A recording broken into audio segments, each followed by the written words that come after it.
I want to start with what I almost deleted. It came through my submissions form on a Tuesday evening in March. The subject line was blank. The person hadn't filled in their name, just their state, Ohio. The message was 4 sentences long. The last sentence said, "I've never written this to anyone because the one time I tried to say it out loud, my own voice scared me. I've been collecting these accounts for a long time, long enough to know the difference between something designed to sound real and something that is real. The difference isn't in the details. Anyone can invent details. It's in the hesitations, the things people almost don't say, the part at the end where they tell me something they didn't plan to, and I can hear the surprise in their own voice that it came out. Tonight I have 6 of those. 6 people who encountered something in the ordinary geography of American life. A suburb in Ohio, a stretch of interstate in Wyoming, a farmhouse in Georgia, a lake in Michigan, a hospital corridor in Texas, a city apartment in Chicago, and who have been trying to find a frame for it ever since. None of them are asking you to believe them. They stopped needing that a long time ago. What they wanted, what all of them told me they wanted, was just to say it somewhere real, where someone would hear it, and not immediately explain it away. I don't explain things away. Let's go. Story 1. The Wrong House. Submitted by Connie, 47 Westerville, Ohio, 2021.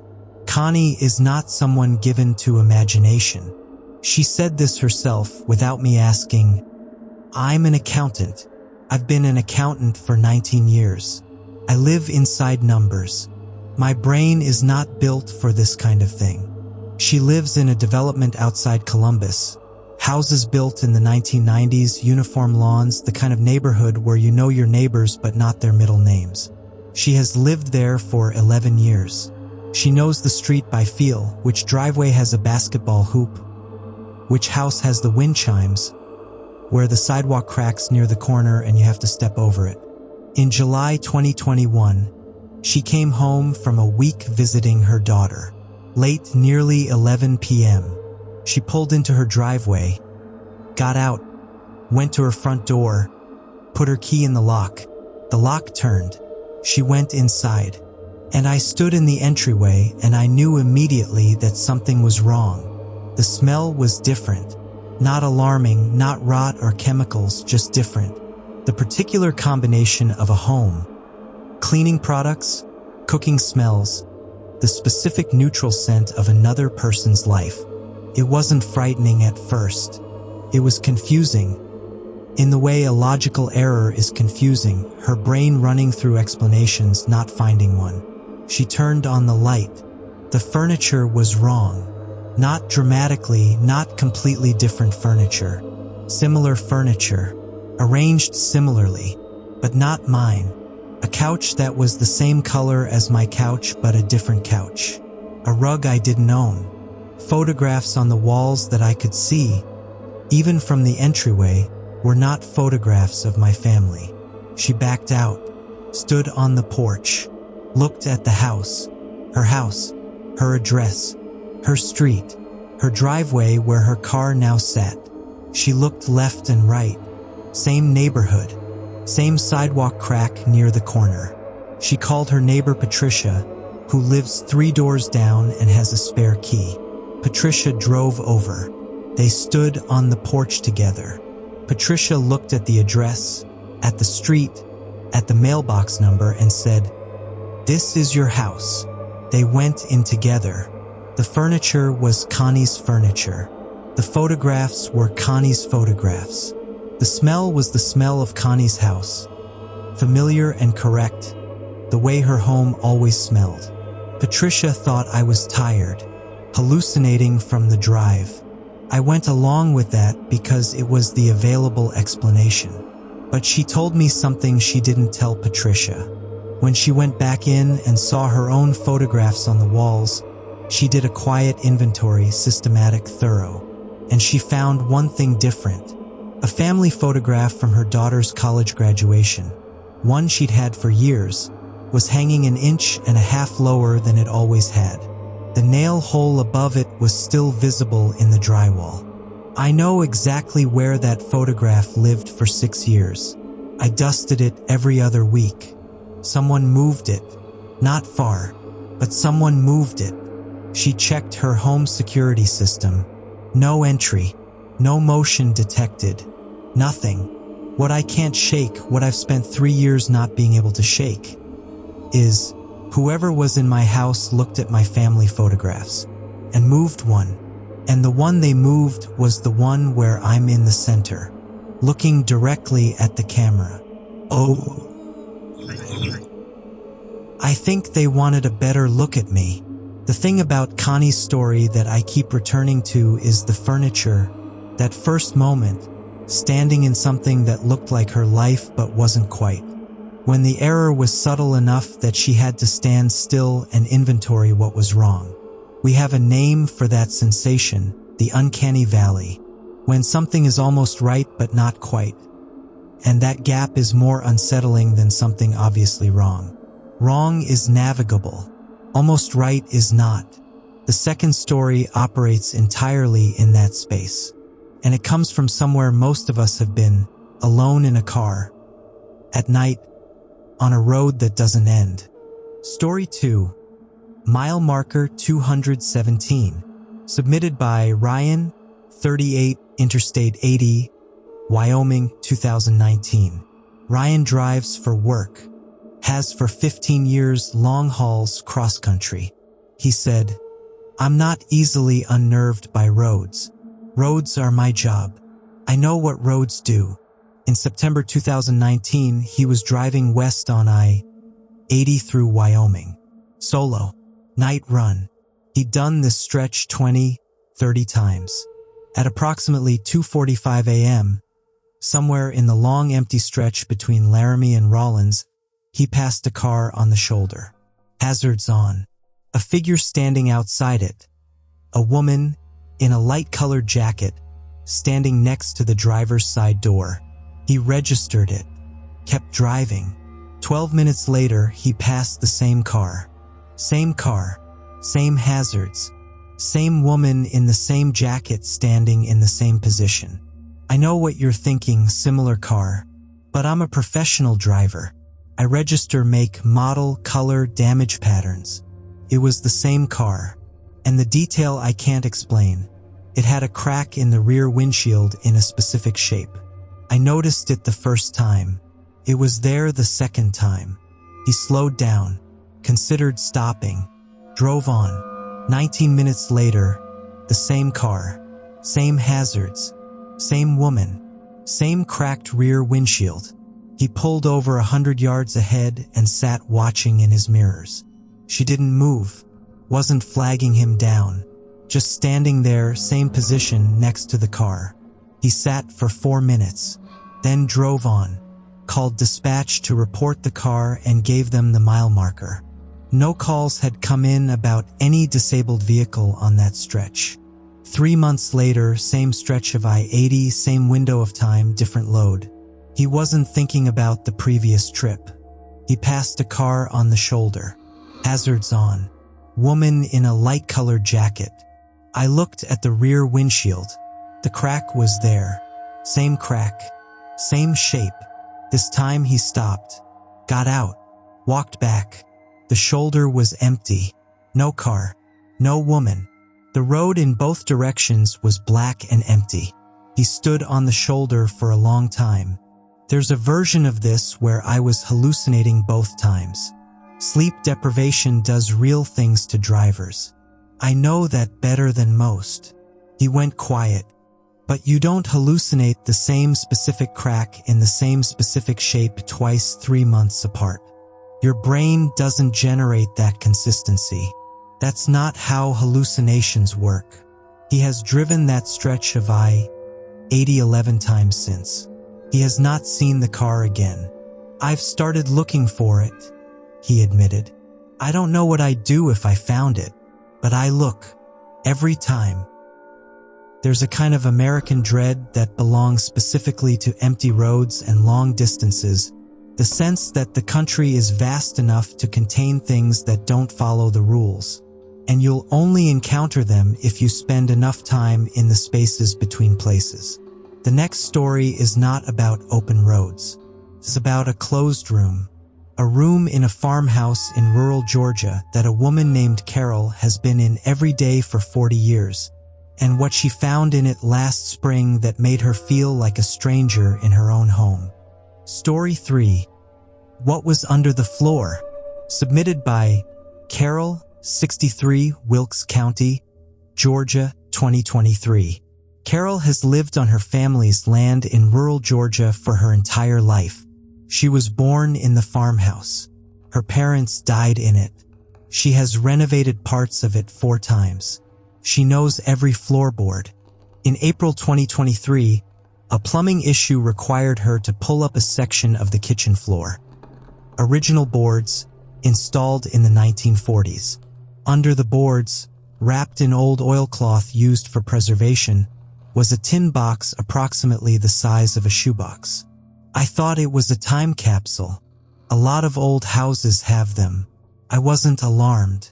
I was curious. She opened it. Inside, a small hand-sewn cloth doll with human hair sewn into the chest cavity through a small seam. A folded paper with a name she didn't recognize. A small glass bottle sealed with wax, with a dark organic substance inside.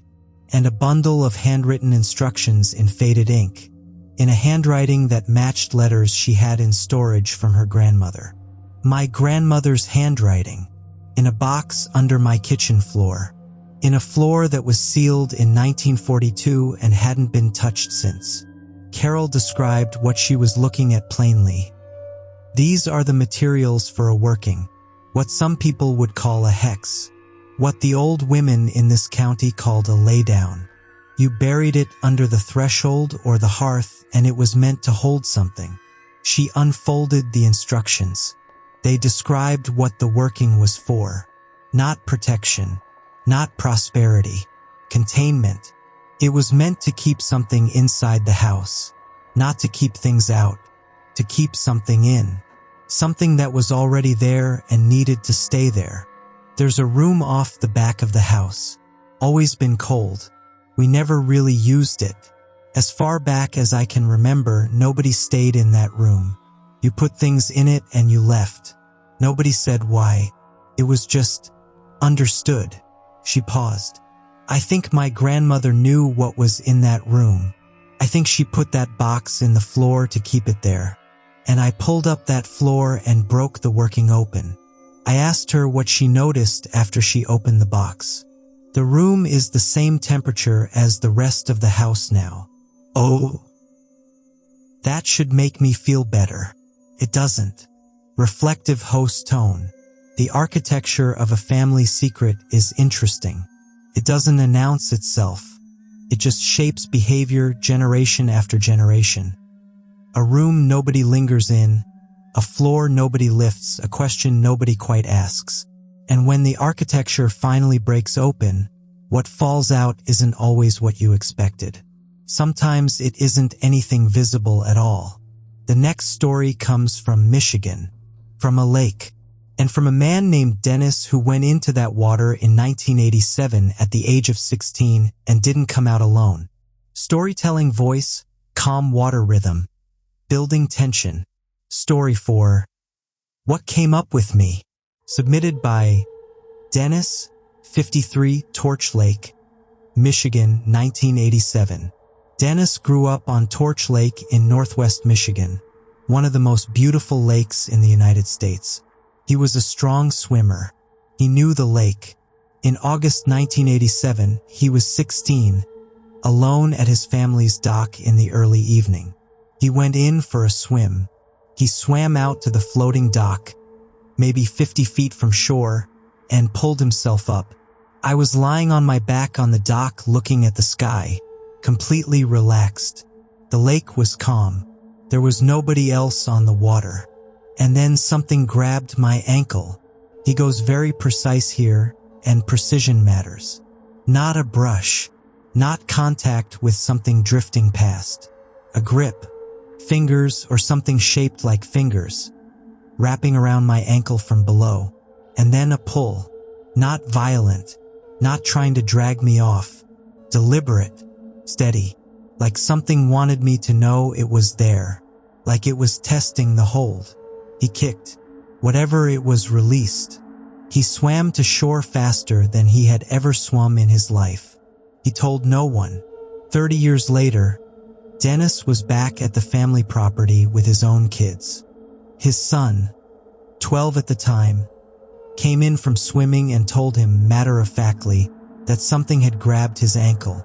Not scared, matter-of-fact. He said, "Something grabbed me." His son described it, a grip, fingers or something like fingers, deliberate, testing, not violent. Word for word, Dennis said what he would have said if he'd been asked at 16. He didn't tell his son about his own experience until his son was an adult. When he did, his son said, "I know. Grandma told me it happened to her too. My mother had never told me. She'd told my son." He paused. "I asked her," she said, "because it only grabs us. It doesn't grab strangers. I didn't want to scare you, but I wanted him to know it wasn't something to be afraid of. It's ours. I grew up on that lake. I thought I knew it. And there is something in that water that has grabbed 3 generations of my family by the ankle. And my mother's response is, it's ours." He exhaled slowly. I don't know if that's comforting or the most unsettling thing I've ever heard. Family. That word keeps appearing in these accounts. The thing in Carol's floor was her grandmother's work. The thing in Dennis's lake chose his bloodline. Whatever is out there seems to prefer continuity. It prefers people who have been somewhere long enough to have roots. The next story has no family in it. It's about a stranger. A woman alone in a hospital corridor in Texas who had an encounter that lasted 40 seconds and that she has thought about every day for 6 years. Story 5. The Man Who Wasn't There. Submitted by Lorraine, 51, San Antonio, Texas, 2018. Lorraine is a night shift ICU nurse. Has been for 22 years. She said, "I have watched people die in every way a person can die. I am not easily shaken." In November 2018, 3 in the morning, she was walking the corridor between the ICU and the nursing station, a walk she had made thousands of times, and she saw a man sitting in a chair at the end of the hall. Not unusual. There are always family members in those chairs. He was an older man, maybe mid-70s. White shirt. Still, the way people get when they've been waiting too long and they stop looking at the door. She walked toward him, got within 20 feet, 10 feet, and then he looked at me, and I stopped. I have tried to explain this part for 6 years, and I still don't have the right words. His face was neutral, not threatening, not in distress. But when he looked at me, it was like being looked at from a very long distance by something that was measuring a gap. Like he was far away even though he was 10 feet from me. She asked him if he needed anything. He said, "Room 14. Not my daughter is in room 14. Not, I'm waiting for someone. Just room 14. Like an answer to a question I hadn't asked. She told him she'd check on the patient. Turned, took 3 steps, looked back. The chair was empty. The corridor was empty. She went to room 14. The patient had just coded. The monitor alarm hadn't triggered at the station yet. Sometimes there's a delay in the system. She got the team. They got to her in time. She made it. Lorraine checked the visitor log.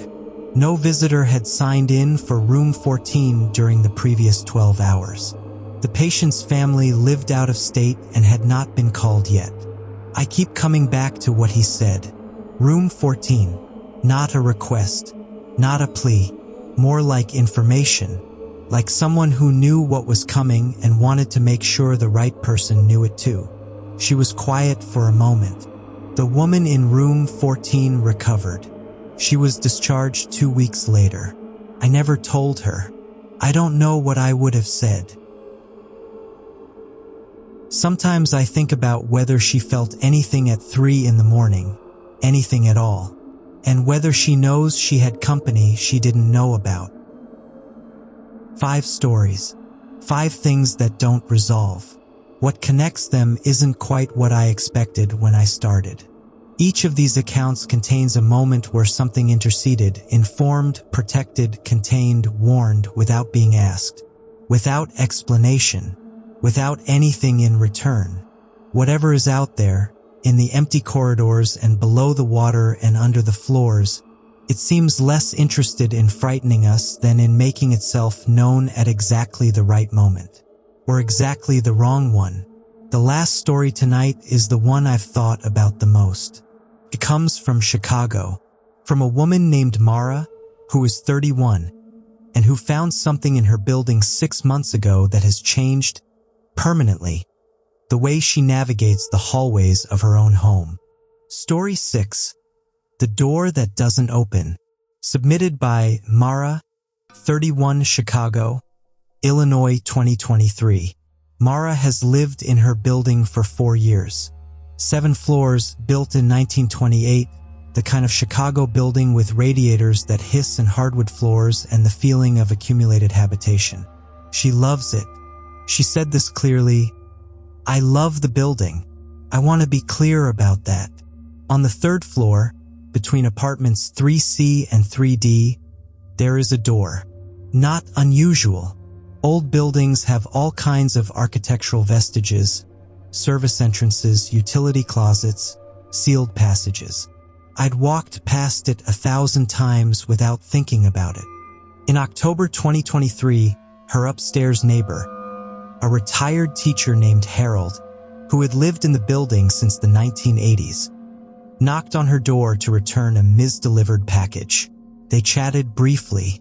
She mentioned maintenance work near that door by 3C. Harold went still. "Which door?" She described it, the position, the wooden frame, the old handle.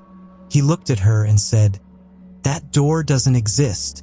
She laughed, assumed he'd forgotten it. The next day she walked to the 3rd floor. No door. The wall between 3C and 3D was uninterrupted plaster.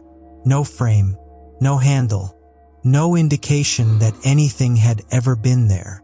She checked her phone. She had once taken a photo in that corridor, a quick selfie on the way to a party 18 months prior. In the background behind her, the corridor wall. Uninterrupted plaster. No door. She talked to 2 other long-term residents. Neither had ever seen the door. The building manager confirmed. The architectural plans showed no door in that location. Had never shown a door in that location. I have been inside that building in that corridor for 4 years. I am telling you, I walked past a door. My brain categorized it as a door and filed it and moved on every single time. And it doesn't exist. It has never existed. And when I realized this, I had to sit down and ask myself a question I have not been able to answer. She told me what the question was. If my brain invented a door out of a blank wall for 4 years, consistently, reliably, what else has my brain invented? What else am I walking past that isn't there? What else isn't there that I think is? She paused. And the version of the question I really can't put down. If the door was never there, then what was I almost opening? 6 people. 6 things they carried alone. I want to tell you something I've learned from doing this, from collecting these accounts and spending time in the specific discomfort of what people bring me. The experience that stays with you is almost never the moment. It's what the moment implies. Connie's photograph wasn't terrifying. It was 1.5 inches. Ryan's highway woman wasn't threatening. She just stood there. Carol's box wasn't doing anything. It was sealed in the floor. Dennis's grip was measured, deliberate, and let go. What unsettles people, I've come to understand, is not the encounter itself. It's what the encounter proves. that the world is bigger than your map of it, that something has been sharing your space, your home, your lake, your corridor, in ways you didn't account for. And I think for most people, that understanding is what they're really sitting with. Not fear exactly, more like adjustment, like the way your eyes adjust to a dark room and slowly, shapes begin to appear that were always there. You didn't create them. They were just waiting for you to be able to see. If you have something like this, something that lives in the space between your memory and your certainty, you know how to find me. I'll be here, reading,